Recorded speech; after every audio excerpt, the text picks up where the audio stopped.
Nós vamos conversar com a Aurora Fernandes agora, porque em casos de diarista e de muitos trabalhadores autônomos, às vezes é difícil ter certeza de quanto se ganha por mês e estabelecer o próprio controle ali no orçamento das continhas que precisam ser pagas, de quanto dinheiro que entrou, já que depende de muitos fatores esse trabalho autônomo, como os dias que são efetivamente trabalhados, os acertos que são feitos ali com quem está contratando esse serviço. Cuidar desse dinheiro, de que forma? Como organizar esse orçamento? Vamos então lá com a Aurora nesse instante, que traz essa orientação para nós ao vivo. Bom dia, Aurora, bem-vinda.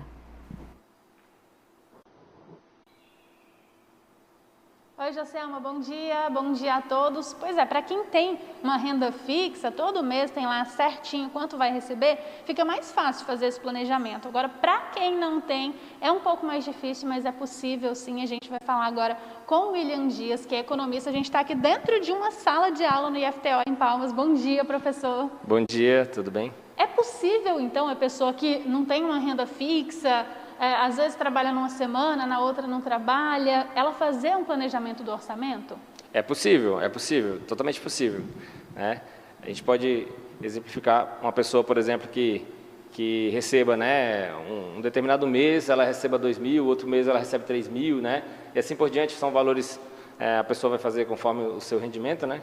E aí ela pode fazer uma média desse ganho, né, que ela tem, tá? E aí ela pode consumir algo próximo dessa média, lógico, sem poupança, né? Se ela consumir na média e o salário dela, por exemplo, ou o ganho dela vier a reduzir de uma vez, ela pode ficar negativa. Então é sempre interessante ter um percentual de poupança, né?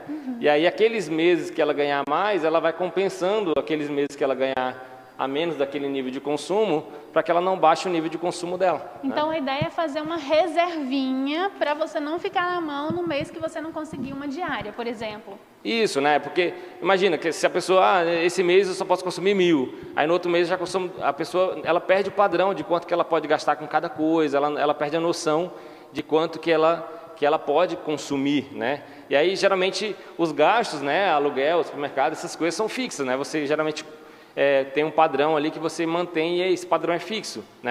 Então a primeira coisa que você tem que fazer é registrar, né, os seus ganhos, né? Eu acho que uma grande dificuldade do pessoal que trabalha como autônomo, né, e tem essa renda variável, é saber exatamente quanto que eles ganham. Então é muito importante que você registre, ande com um caderninho, registre quanto que eu ganhei, né, em cada serviço, né? Então é aquele básico mesmo, anotar. Hoje fiz uma diária a R$150. Aí a pessoa vai lá no caderninho e anota, porque no fim do mês ela vai ter aquele panorama de quanto ela recebeu naquele mês. Isso tem que ser feito sempre. Sempre, porque às vezes você está na rua, faz uma diária, aí alguém já volta, compra pão, né? E aí você já compra já perde aquele registro, né? Então sempre anotando quanto que você ganhou e quanto que você está gastando em cada coisa. E qual que é a importância, professor, de ter esse controle de quanto eu estou gastando, de quanto eu estou ganhando? Que diferença que isso vai fazer para o meu orçamento?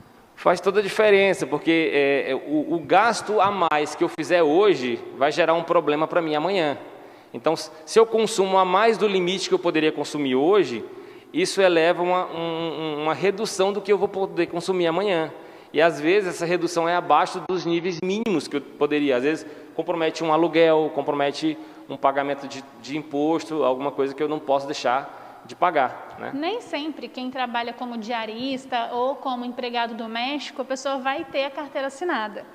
Nesses casos, como que a pessoa pode fazer para tentar se resguardar em relação aos direitos previdenciários? Ela pode fazer contribuições autônomas, né?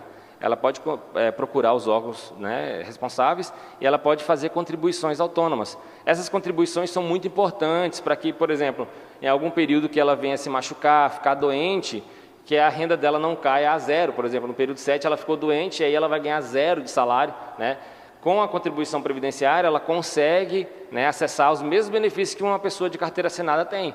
Ela consegue, por exemplo, pegar seguro-desemprego, ela consegue pegar licença maternidade, auxílio-doença, né? E aí, ao invés dela receber 0, ela vai receber lá um auxílio de acordo com a contribuição dela, né? Então, Se ela contribuir para R$1.000, ela vai receber um equivalente. Então é por isso que ali na listinha de saídas do que as pessoas gastam, você colocou impostos. Então, porque é um dinheiro que mesmo se apertando um pouquinho, é importante a pessoa fazer essa reserva. É importante para não haver essa quebra de padrão aqui, né? E aí, às vezes, você... Não, depende da pessoa, né? Às vezes tem gente que tem família para dar um apoio, tem gente que não tem. E aí, como é que faz, né? Então, é importante que você faça contribuição para esses casos, né, essas ocorrências que podem acontecer, né? Você colocou aqui na tabela uma simulação do salário, vamos dizer, de uma diarista. Um mês ela recebeu 2.000, outro mês ela recebeu 3.000. E aí você colocou aqui a média de um mês pelo outro. Então a ideia é ela fazer essa média para que quando ela ganhar 3.000, ela não gastar esses 3.000 todos. Ela gastar menos para ter uma reservinha para o próximo mês quando ela ganhar um pouco menos. É isso na prática? Exatamente. É importante que ela guarde esse excesso para ela compensar aqueles meses que ela receber abaixo do nível que ela estabeleceu de padrão, né? Obviamente, eu não recomendo que a pessoa gaste exatamente a média, porque senão ela fica sem poupança nenhuma, e nós estamos falando de média, a média ela é uma estimativa. Se o padrão de renda dela mudar, por exemplo, se ela não conseguir mais receber 2.000, por exemplo, passar a receber 1.500, o padrão de vida dela vai abaixar. E aí baixa de uma vez e ela pode se comprometer a renda, ou pode subir também, né? Aí existem algumas outras coisas, é importante sempre você renovar essa média, né?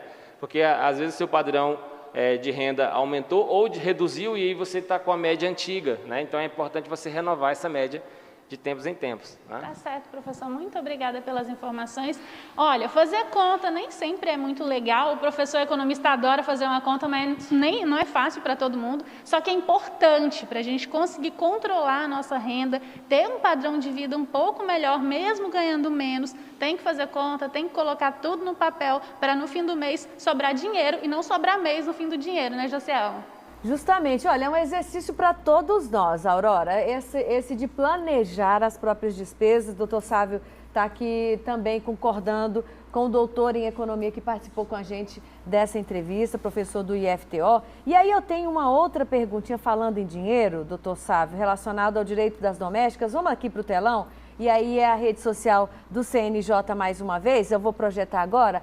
É vedado ao empregador doméstico efetuar descontos no salário do empregado por fornecimento de alimentação, vestuário. E por que está falando de vestuário, doutor Sávio? Tem lugares em que a funcionária deve, ou o funcionário, vestir um uniforme específico, né?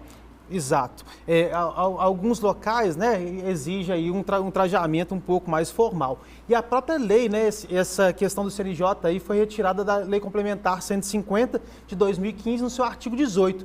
E é importante também o finalzinho ali, Josielma, que Sim. fala que também é vedado ao empregador doméstico descontar as despesas com transporte, hospedagem e alimentação em caso de acompanhamento de viagem. Muito comum nas babás, justamente, né? No caso das babás, das cuidadoras de idosos, né? Em que elas acompanham os trabalhadores, os empregadores domésticos nas suas viagens.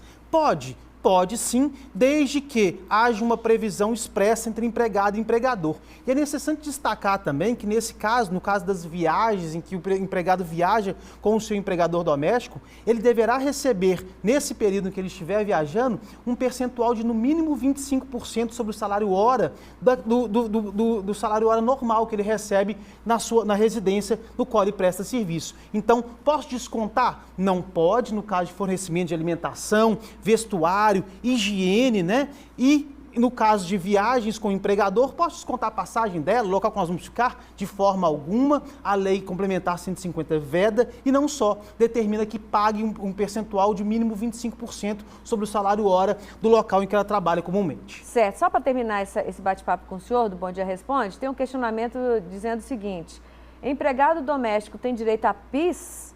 PIS não é de outra categoria? E aí a pessoa diz que já trabalha com registro em carteira há 3 anos. Tem direito ao PIS sim, mas ela tem que verificar se o salário dela está compatível ali com o percebimento do Programa de Integração Social. Aí eu aconselho para que ela vá à Caixa Econômica Federal e verifique se ela preenche os requisitos do benefício. Tá certo. Doutor Sávio, muito obrigada pela participação mais uma vez aqui no Bom Dia Responde. Sempre à disposição. Bom dia a todos. Bom dia para o senhor.